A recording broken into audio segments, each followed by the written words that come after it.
എന്ന് പറയുന്നത് ഒരു എല്ലായിടത്തും ഒരുപോലെ കൃഷി ചെയ്യാവുന്ന ഒരു വിളയല്ല. സമതലങ്ങളിലും ഒരു കൃഷി രീതി, ചെരിവ് ഭൂമിയിലെ മണ്ണൊലിപ്പ് കൂടുതലാണ്. അതുപോലെ തന്നെ അങ്ങനെ ഭൂപ്രകൃതി വ്യത്യാസമുണ്ട്, മണ്ണിൻ്റെ ഘടന വ്യത്യാസമുണ്ട്.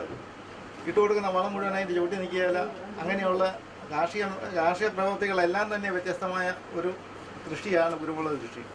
ഞാൻ കൃഷിയെ പറ്റിയല്ല പറയാൻ ഉദ്ദേശിക്കുന്നത്. നിങ്ങൾ ഓരോരുത്തരും അവരവർക്ക് ആവശ്യമായ കുരുമുളക് വള്ളികൾ അവരവരുടെ വീട്ടിൽ ഉൽപ്പാദിപ്പിക്കാനായിട്ട് പരിശ്രമിക്കുക. വിലയ്ക്ക് ഞാൻ മേടിച്ചുകൊണ്ട് വന്ന് കൃഷി ചെയ്യുന്ന ഇപ്പം കൂടുതലായിട്ട് ഫ്രീ ആയിട്ട് കിട്ടുന്നത് കൊണ്ട് അത് പോയി ഞങ്ങൾ വാങ്ങിച്ച് ചെയ്യുക എന്നുള്ളതാണ് ഇപ്പോൾ സാധാരണ കൃഷിക്കാർ ചെയ്യുന്നത്. അതേസമയത്ത് നല്ലതുപോലെ കായ്ക്കുന്ന കുരുമുളകിൻ്റെ വള്ളികൾ, ഒരു ചെടിക്ക് ഒരു കുരുമുളകിൽ 3 ഇനം വള്ളികളുണ്ട്. ചെന്തണ്ട് അല്ലെങ്കിൽ ഓടുതണ്ടെന്ന് പറയുന്ന ഓടിപ്പോകുന്ന ഒരു വള്ളി ചവിട്ടി നിന്ന് പൊട്ടും. പിന്നെ ശേഖരങ്ങളായിട്ട് വളരുന്ന ബ്രാഞ്ചസ് ആയിട്ട് വളരുന്ന വള്ളികളുണ്ട്. അല്ലാതെ കൊടിത്തലയായിട്ട് സാധാരണഗതി കൃഷിക്കാർ അടുത്ത കൃഷിക്ക് വേണ്ടി ഉപയോഗിക്കുന്ന കൊടിത്തലയെന്ന് പറയുന്നത് അതിൻ്റെ മുകളിൽ നിന്ന് താഴോട്ട് വളരുന്ന ഒരു തണ്ടാണ്. എപ്പോഴും വെള്ളം ഇങ്ങനെ വീണുകൊണ്ടിരിക്കുന്ന ഒരു സമയത്തെ കുരുമുളകിന് വേര് പിടിക്കുകയുള്ളൂ. ഇന്ത്യ മഹാരാജ്യത്ത് ഏറ്റവും കൂടുതൽ നമുക്ക് കൃഷിയുള്ളത്, കുരുമുളക് കൃഷിയുള്ളത് കേരളത്തിലും തമിഴ്നാടിൻ്റെ ചില നമ്മളോട് ചേർന്നുള്ള പ്രദേശങ്ങളിൽ മാത്രമേ ഉള്ളൂ. അതുകൊണ്ട് നമുക്ക് കുരുമുളക് കൃഷി ചെയ്യിക്കാനായിട്ട് നമ്മൾ കൃത്രിമമായിട്ട് ഉണ്ടാക്കി കൊടുക്കുന്ന ഈ തിരുവാതിര ഞാറ്റുവേല നമ്മൾ കൃത്രിമമായിട്ട് നമ്മുടെ നഴ്സറികളിൽ ഉണ്ടാക്കി കൊടുത്താണ് വള്ളിയെ കിളിപ്പിക്കുന്നത്. വള്ളിയെ കിളിപ്പിക്കണമെങ്കിൽ നമുക്ക് ആവശ്യമുള്ള വള്ളി നമ്മൾ തന്നെ കണ്ടെത്തണം. നമ്മൾ തന്നെ നമുക്ക് നമ്മുടെ പ്രദേശത്തേക്ക് ഏറ്റവും നല്ലതായിട്ട് കാണുന്ന ഇനങ്ങൾ നമ്മുടെ ഇവിടെ പല ഇനങ്ങളുണ്ട്. കരിമുണ്ട, നാരായക്കൊടി, ചോലക്കൊടികൾ. പ്രാദേശികമായി ചോലക്കൊടികളാണ്. ഓരോ സ്ഥലത്ത് ആ ചോലയ്ക്ക് ഓരോന്നിനും ഓരോ പേരിൽ അറിയപ്പെടുന്ന പായിപ്പാടൻ ചോല എന്നറിയപ്പെടുന്നുണ്ട്, പിന്നെ എഴുമറ്റൂർ ചോല എന്നറിയപ്പെടുന്നുണ്ട്. അങ്ങനെയുള്ള ഓരോ പ്രദേശത്തും ചോല എന്ന് പറയുന്നത് തണൽ മരങ്ങളിൽ മരത്തേൽ കയറി കിടക്കും. 10, 30, 40 വർഷം വരെ കിടക്കും. ഇല വീതി കൂടിയ നമ്മൾ ഇപ്പം കാണുന്ന പന്നിയൂർ മൺ പോലെയുള്ള ഇനങ്ങളുടേതായ ഇലയോട് കൂടിയ ആദ്യം പഴുക്കാറാകുമ്പോഴത്തേക്ക് മഞ്ഞ നിറവും പിന്നെ പഴുത്ത് കഴിയുമ്പം ചുവന്ന നിറമൊക്കെ വരുന്ന ഇനങ്ങളൊക്കെ ഉണ്ടായിരുന്നു. ഏത് കാലത്തും ഇത് കറുത്ത മുന്ന് തന്നെയാണ്. നമ്മുടെ സമ്പദ്ഘടനയിൽ സാധാരണ കൃഷിക്കാരന് ഒരു കൈത്താങ്ങ്, ഒരു 10 മൂട് കൊടിയിട്ടാൽ ആദ്യത്തെ വർഷം മടിക്കുത്തി പറിക്കാം, രണ്ടാമത്തെ കൊല്ലം മുണ്ടിന് കിട്ടും, മൂന്നാമത്തെ കൊല്ലം തൊട്ട് സ്ഥിരമായ ഒരു ആദായമായിട്ട് കിട്ടും എന്നൊക്കെ നമ്മുടെ പഴമക്കാർ പറഞ്ഞ് കേട്ടിട്ടുണ്ട്. അത് കൊടി തലയിടുന്ന കൊടികൾക്കാണ്. നിങ്ങൾ കാലയിൽ ഒന്നും ചെയ്യേണ്ട. കിളിഞ്ഞിലോ മുരിക്കോ എന്തെങ്കിലും ഇത് പടർത്തി കയറ്റാനുള്ള കാല് വെട്ടി തണലിൽ ചായച്ച് നാട്ടി വെക്കുക. ഭൂമിയിലോട്ട് താഴ്ന്നു പോകരുത്. ഒരു തൂമ്പ പോട് അടിവശം ചാരി വെക്കുക. ചൂട്ടി മണ്ണ് വിട്ട് കൊടുക്കുക. വെള്ളമൊന്നും നിങ്ങൾ നനച്ചു കൊടുക്കണ്ട. അതവിടെ നിന്നിട്ട് മേടമാസം ആകുമ്പോഴത്തേക്ക് ഇത് ഗുരുപ്പ പൊട്ടും, അത് കിളുത്ത് തുടങ്ങും. അന്ന് നിങ്ങൾക്ക് ഒടിയിടേണ്ട സ്ഥലത്ത് ഈ കാല് പറിച്ച് നടണം. അപ്പോൾ 1ഉം 2ഉം വേര് അവിടെ കൊടുത്തിരിക്കുക. ഈ കാലിന്, ഈ കാലുകൾക്ക് താഴേക്ക് വളരുന്ന വേരുകളുള്ള മരങ്ങളെ വെച്ച് പിടിപ്പിക്കാവൂ. അതുപോലെ തന്നെ പെട്ടെന്ന് വളരുന്നതുമായിരിക്കണം. കിളിഞ്ഞിൽ അതുപോലെയുള്ള മരങ്ങൾ, മുരിക്ക, വിളിഞ്ഞിൽ അതേപോലെയുള്ള മരങ്ങൾ താഴേക്ക് വേരുകൾ അവർ താഴ്ത്തു കൊടുത്താൽ അതിൻ്റെയും കീഴിൽ തന്നെ വളം വലിച്ചെടുക്കുകയുള്ളൂ. കുരുമുളക് വള്ളിയുമായിട്ട് വളത്തിന് വേണ്ടി മത്സരം ഉണ്ടാകാതിരിക്കും. അതിനാണ് അത്രയും മരങ്ങൾ കൊടുത്തത്. പിന്നെ പന്നിയൂർ മൺ പോലെയുള്ള വലിയ മരങ്ങൾ, ചോല, ഒരു പന്നിയൂർ മണ്ണ് ഒരു ചോല ഇനമാണ്. നമ്മുടെ നാടൻ ചോല ഇനത്തിന് പറ്റുന്നതാണ് പന്നിയൂർ മണ്ണ്.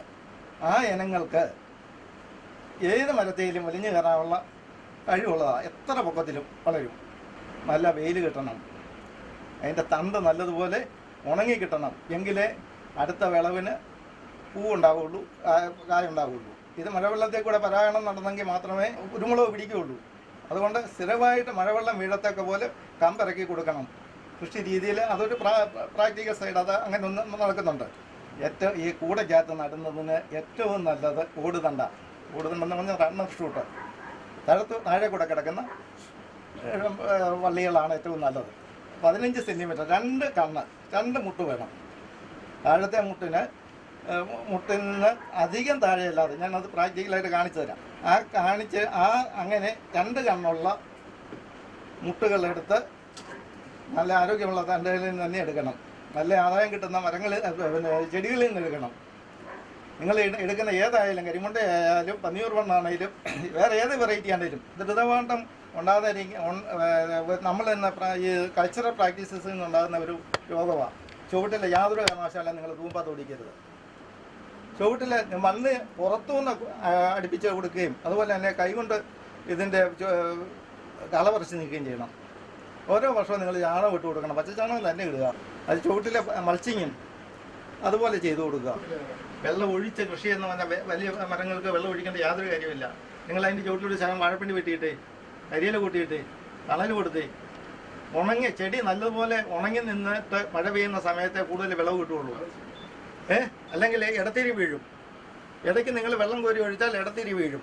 ഇടത്തിരി വീഴുന്ന നമുക്ക് ആദായമല്ല. നമുക്ക് ഒന്നിച്ച് പറിച്ചെടുക്കാൻ നോക്കുകയല്ല. മറ്റെല്ലാം കൃഷി റബ്ബറിനും വേണ്ടല്ലോ. വെള്ളം കോരുന്ന കൃഷിയല്ല. തെങ്ങ് വെള്ളം കോരേണ്ട കൃഷിയാണ്. തെങ്ങിൻ്റെ ചുവട്ടിൽ അങ്ങനെ കുരുമുളക് ഉണ്ടെങ്കിൽ നിങ്ങൾക്ക് ആദായം എടുക്കാമെന്നുള്ളതേ ഉള്ളൂ. ഇങ്ങനെ ഒരു ദോഷവശമുണ്ട് അതിന്. ഇടത്തിരി വീഴും. ഇടത്തിരി വീണാൽ നമുക്ക് മെയിൻ ക്രോപ്പ് കിട്ടുകയില്ല. സാറ് ഒരു കാര്യം ചെയ്യുക, വാഴപ്പിണ്ടി വെട്ടിയിട്ട് ചുവട്ടിടുക. ഉള്ള ഈർപ്പത്തെ പിടിച്ച് നിർത്തി ആ മണ്ണിന് കൊടുക്കുക. വാഴപ്പിണ്ടി മാത്രം, വാഴപ്പിണ്ടിയോ കരിയിലോ എന്തെങ്കിലും ചുവട്ടിട്ട് കൊടുക്കുക. വെള്ളം കോരി ഒഴിക്കരുത്. വെള്ളം കോരി ഒഴിച്ചാൽ ഇങ്ങനൊരു ദോഷവശമുണ്ടെന്ന് ഓർത്തിരിക്കുക. പിന്നെ നമുക്ക് ആദ്യം പോട്ടിംഗ് മിക്സ്ചർ എന്ന് പറഞ്ഞാൽ നമ്മൾ ഈ കൂടെ നിറയ്ക്കാനുള്ള ഇത് നിങ്ങൾക്ക് എല്ലാവർക്കും അറിയാവുന്ന ഇനമല്ലേ? ഇത് പന്നിയൂർ മണ്ണാണ്. ഇത്രയും വലിയ ഇല,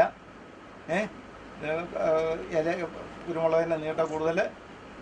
അടുത്ത ഇതിന് പന്നിയൂറിന് ഒരു പിടുത്തം കുറവില്ല. പന്നിയൂർ പിടുത്തം കുറയുന്നത് കാരണമുണ്ട് വെയിൽ കുറവ് കുഞ്ഞുകൊണ്ടാണ്. തണൽ കൂടിയിട്ടാണ് പന്നിയൂർ പിടുത്തക്കുറവ്. അത് തന്നെ ഇത് ശുഭകരിയാണ് വെറൈറ്റി. ഇലയ്ക്ക് നീളം കൂടിയ ഇല. ഇതിൻ്റെ ഒരു പരിഷ്കരിച്ച പതിപ്പ് എന്നുള്ളതേ ഉള്ളൂ. പന്നിയൂർ മണ്ണിൻ്റെ ഒരു പരിഷ്കരിച്ച പതിപ്പ് എന്നുള്ളതേ ഉള്ളൂ. ഇതിന് വലിയ നീളമില്ല. തിരികെ ഒരു സെമിയാണ് ഇതിനേക്കാളും. അതേസമയത്ത് കരിമുണ്ടേക്കാൾ വലുതായിരിക്കും. കരിമുണ്ട എന്ന് പറയുന്നത് അതിൻ്റെ തല ഒരു കറുപ്പ നിറമായിരിക്കും. മറ്റേതിൻ്റെ എല്ലാം വെളുത്ത നിറമായിരിക്കും. ഇത് ചെറിയ ഇല. കരിമുണ്ടയുടെ ഇല എന്താ അറിയാമല്ലോ, എല്ലാവർക്കും അറിയാവുന്ന ഇനമല്ലോ. പിന്നെ മുണ്ടയായിരിക്കും. മുണ്ടെന്ന് പറഞ്ഞാൽ നീളം കുറഞ്ഞ തിരികളുമായിരിക്കും. ഇതുപോലെയുള്ള തല മുറിച്ച് വെച്ച് കിളിപ്പിച്ചാൽ ഇത് ബുഷ് പെപ്പറാകും. ബുഷ് പെപ്പർ എന്ന് പറഞ്ഞാൽ ഇതിന് ചെടിക്ക് വലിയ വള്ളി കൊടുക്കുന്ന ഒരേ ചെടിയിൽ തന്നെയാണ് നോക്കണം ഈ 3 പ്രക്രിയ നടക്കുന്നത്. താഴെക്കൂടെ ഓടുന്നത് കൂടി അങ്ങ് പോകും. ഇത് സൈഡിൽ കുറ്റിച്ച് നിൽക്കും. സൈഡിലോട്ട് വളരുന്ന കമ്പുകൾ ഒരേ ചെടിക്ക് തന്നെ സൈഡിലോട്ട് വളരുന്നതിന് നീണ്ടങ്ങ് പോയൊന്നുമില്ല. പിന്നെ കൊടി തലയായിട്ട് ഉപയോഗിക്കാൻ വേണ്ടി അടുത്ത തലമുറയ്ക്ക് വേണ്ടി ചെടി തന്നെ ഉണ്ടാക്കുന്ന മുകളിൽ നിന്ന് വരുന്ന ഒരു തലയുണ്ട്.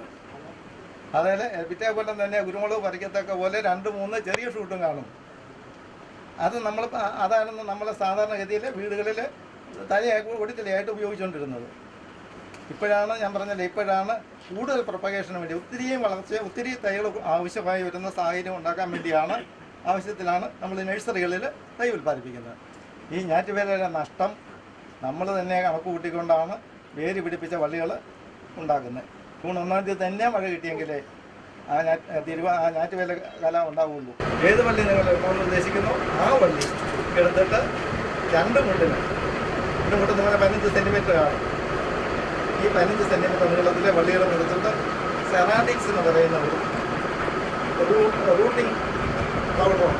ചെടികൾക്ക് വേര് പിടിപ്പിക്കാൻ ഉപയോഗിക്കുന്ന ഒരു മരുന്നാണ്. ഇപ്പം കെരാഡിക്സ് എന്നൊക്കെ പേരിൽ അറിയുന്നുണ്ട്. കെരാഡിക്സ് ഒരു 10 ഗ്രാം ധാരാളം മതി 100 തലം ഉപയോഗിക്കാൻ. അത് വെള്ളത്തിൽ കലക്കിയിട്ട് ഒരു 15 മിനിറ്റ് നേരം ഇതിൻ്റെ ചൂട് ഭാഗം തല തിരിച്ച് നാട്ടരുത്. കുരുമുളക് കൂട്ടിയിട്ട് ചൂട് മാത്രമേ മണ്ണിലോട്ട് പോകാവുള്ളൂ. അറിയാമല്ലോ, ഇത് മുറിച്ച് കഴിയുമ്പോഴത്തേക്കും വാലും തല അറിയാൻ വയ്യാതെ വരും. മനസ്സിലായോ?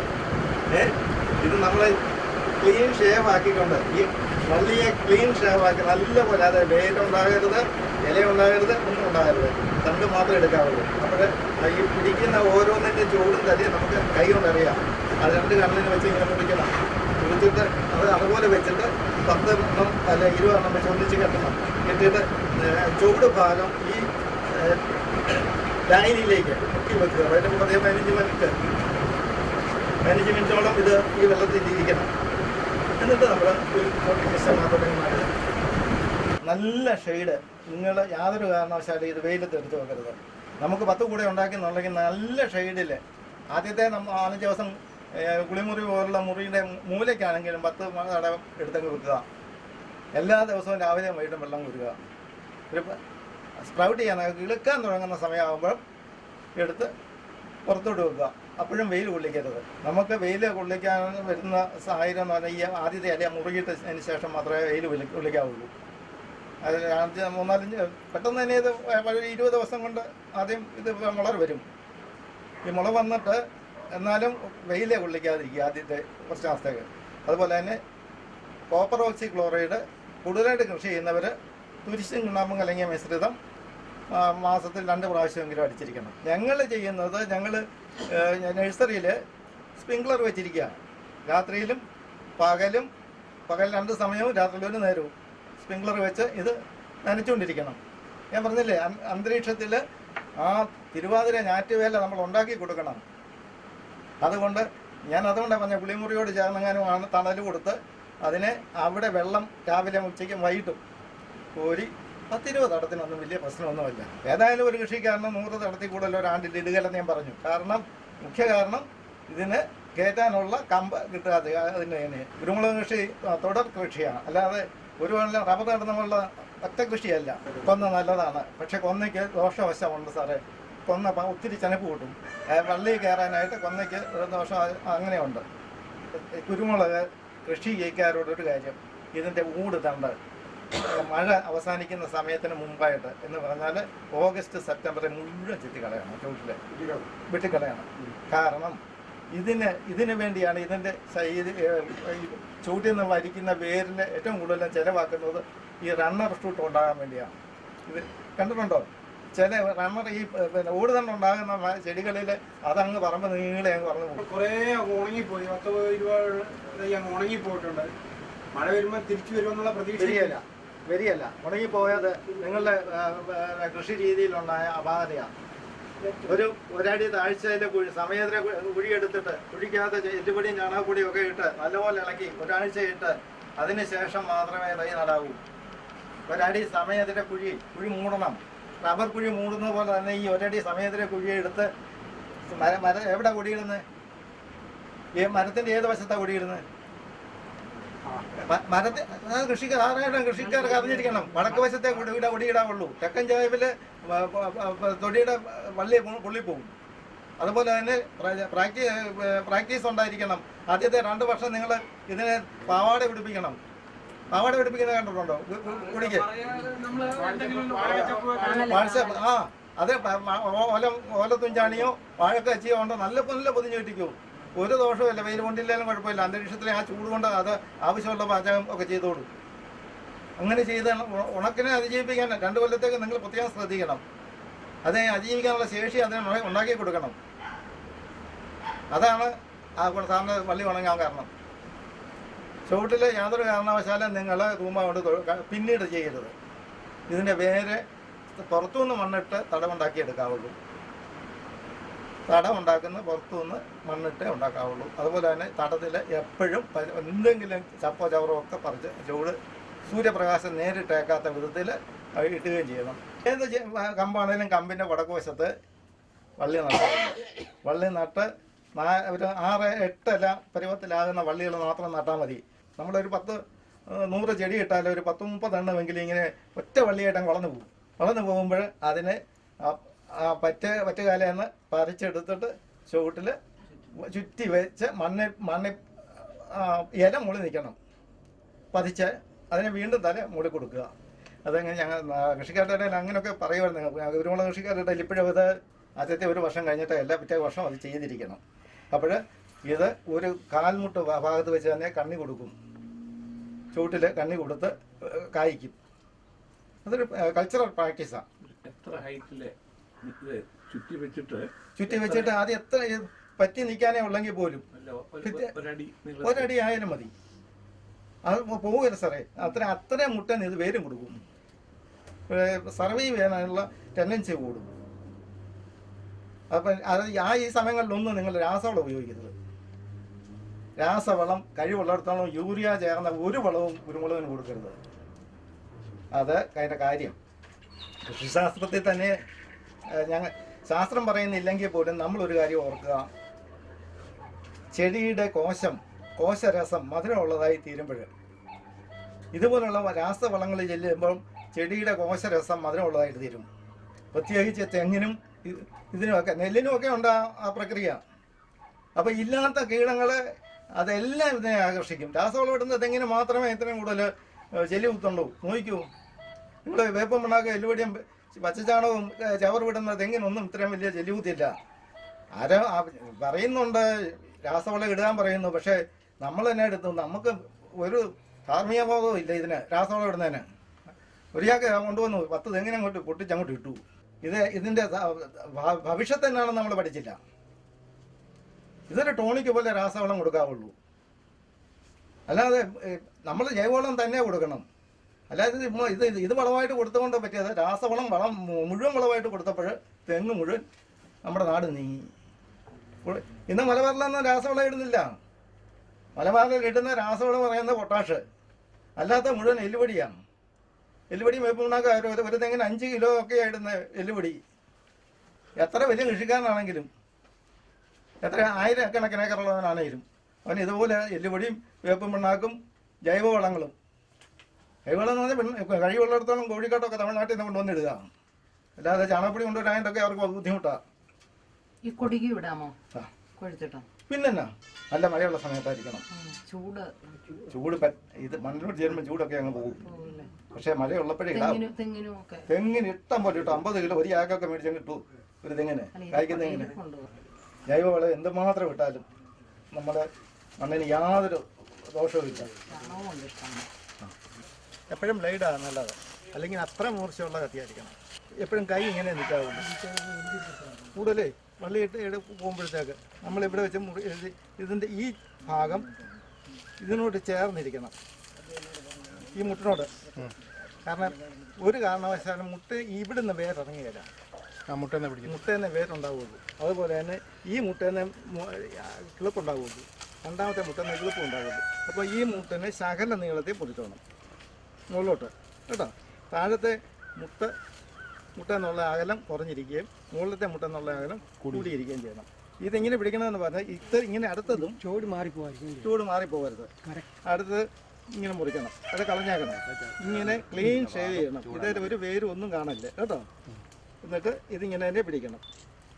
ഇവിടുന്ന് നല്ല മുറിച്ചുള്ളതെന്ന് പറഞ്ഞാൽ അല്ലെങ്കിൽ ചതയും ഈ മുറിപാട് ചതയാൻ സാധ്യതയുണ്ട്. എന്നിട്ട് ഇങ്ങനെ ഇത് സെറാഡിക്സിനകത്ത് റൂട്ടിംഗ് മിസ്റ്ററിനകത്ത് മുക്കി 15-20 മിനിറ്റ് വരെ മുക്കി വെച്ചേക്കണം. എവിടം വരെ എടുക്കാം സാറേ? അതങ്ങ് അറ്റം വരെ എടുക്കണം. ഈ ഒരു എണ്ണം വരെ കളഞ്ഞേക്കണം. ഇതൊന്നും ഇവിടെ ഒന്നും നിർത്തിയാക്കല്ല കേട്ടോ. വളരെ ഇത് സൂക്ഷിച്ച് കയറി ചെയ്യണം. ക്ലീൻ ഷേവ് കത്ര വെച്ച് കട്ടിയതാലും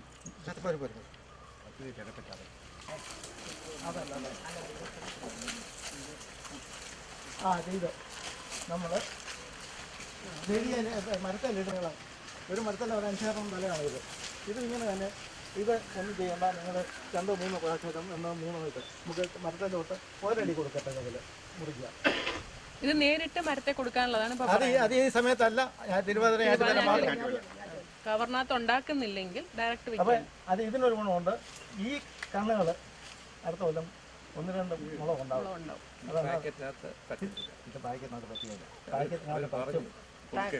പാക്കറ്റിനകത്ത് മറ്റേ റണ്ണേഴ്സ് ആണ് കൊടുക്കുന്നത്.